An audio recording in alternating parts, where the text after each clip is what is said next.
दोस्तों, स्वागत है एक बार फिर आप सभी का अपने चैनल भूतिया दस्तक में। दोस्तों, आज मैं आप लोगों के लिए लेकर आया हूं भूतिया पेड़ का रहस्य, जिसे सुनकर आपको डर का एहसास होगा। कहानी शुरू करने से पहले आपसे एक छोटी सी गुजारिश है। अगर आपको कहानी अच्छी लगे तो वीडियो को लाइक करें और चैनल को सब्सक्राइब जरूर करें, ताकि हमारी नई कहानी आप लोगों तक आसानी से पहुंच सके। दोस्तों, मेरा नाम MD आरिफ है और मैं उत्तर प्रदेश के एक छोटे से गांव का रहने वाला हूं। तो चलिए दोस्तों, मैं आपका ज्यादा समय बर्बाद नहीं करता हूं, सीधा कहानी की शुरुआत करता हूं। भारत के एक दूर दराज गांव धनवाड़ी की पहचान एक पुराने बरगद के पेड़ से थी, जो गांव के बाहर एक वीरान मैदान में अकेला खड़ा था। गांव वालों के बीच वर्षों से यह विश्वास था कि वह पेड़ भूतिया है। कहते थे कि रात के समय पेड़ के पास से गुजरने वाले लोगों की आत्माएं गायब हो जाती हैं। कोई वापस आता तो पागल हो चुका होता और कोई कभी लौटता ही नहीं था। अतीत की परछाइयां। इस पेड़ के बारे में पहली घटना लगभग 50 साल पहले हुई थी, जब गांव का एक जवान लड़का रामू रात को उस पेड़ के नीचे सो गया था। सुबह जब लोग पहुंचे तो रामू का शरीर पेड़ की जड़ों में अटका हुआ मिला। उसकी आंखें खुली थीं, लेकिन उनमें जीवन नहीं था। उसके चेहरे पर ऐसा डर था जैसे उसने मौत को अपनी आंखों से देखा हो। तभी से गांव वालों ने उस जगह को अपवित्र मान लिया। नई पीढ़ी की जिज्ञासा वर्तमान में गांव में पढ़ाई लिखाई का चलन बढ़ गया था। नए जमाने के कुछ नौजवान उस पेड़ की कहानियों को सिर्फ एक मनगढ़ंत किस्सा मानते थे। उनमें से एक था आदित्य, जो शहर से पढ़ाई पूरी करके गांव लौटा था। वह आधुनिक सोच वाला था और इन भूत प्रेत की बातों पर यकीन नहीं करता था। आदित्य ने अपने 3 दोस्तों राहुल, कविता और जितेंद्र के साथ मिलकर यह तय किया कि वे उस पेड़ के रहस्य का पर्दाफाश करेंगे।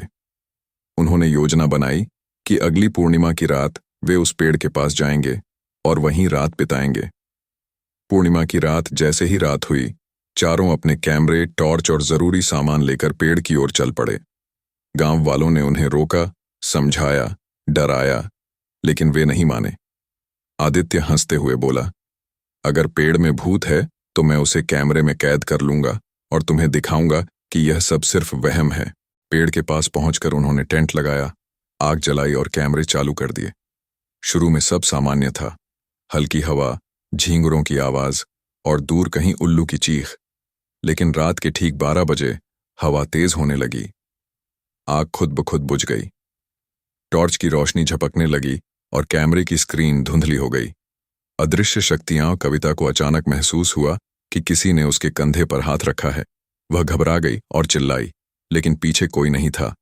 तभी जितेंद्र के कानों में किसी औरत की फुसफुसाहट गूंजने लगी, एक बेहद धीमी पर गूंजती हुई आवाज, भाग जा, वरना तू भी मेरी तरह जड़ में समा जाएगा। राहुल ने देखा कि पेड़ की एक डाल धीरे धीरे नीचे झुक रही है, जैसे किसी को पकड़ना चाहती हो। आदित्य अब भी कैमरा लेकर सब रिकॉर्ड कर रहा था, लेकिन अचानक कैमरे की बैटरी फट गई और अंधेरा छा गया। छाया का आतंक अब चारों ओर धुंध फैल गई थी। पेड़ के नीचे से एक काली छाया निकली। वह न इंसान थी न जानवर। उसकी आंखें लाल थीं और वह बिना जमीन छुए तैरती हुई उन चारों की ओर बढ़ने लगी।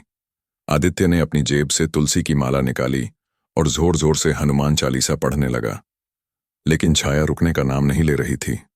कविता बेहोश हो गई। जितेंद्र ने दौड़ लगाने की कोशिश की, लेकिन जड़ें उसके पैरों में लिपट गईं।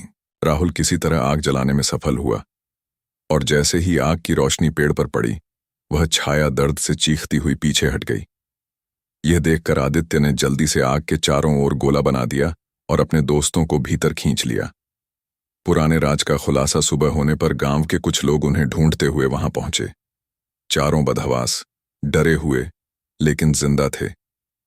जब गांव के बुजुर्ग बाबा हरिदास को सारी बात बताई गई, तो उन्होंने एक गहरी सांस ली और कहा, इस पेड़ के नीचे एक तांत्रिक की समाधि है। 100 साल पहले एक क्रूर तांत्रिक ने यहां मानव बलि दी थी ताकत पाने के लिए।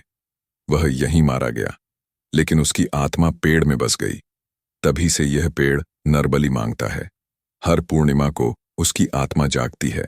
समाप्ति और चेतावनी। उस दिन के बाद गांव वालों ने मिलकर एक बड़ा यज्ञ करवाया और उस पेड़ के चारों ओर लोहे की जंजीरें लगवाईं।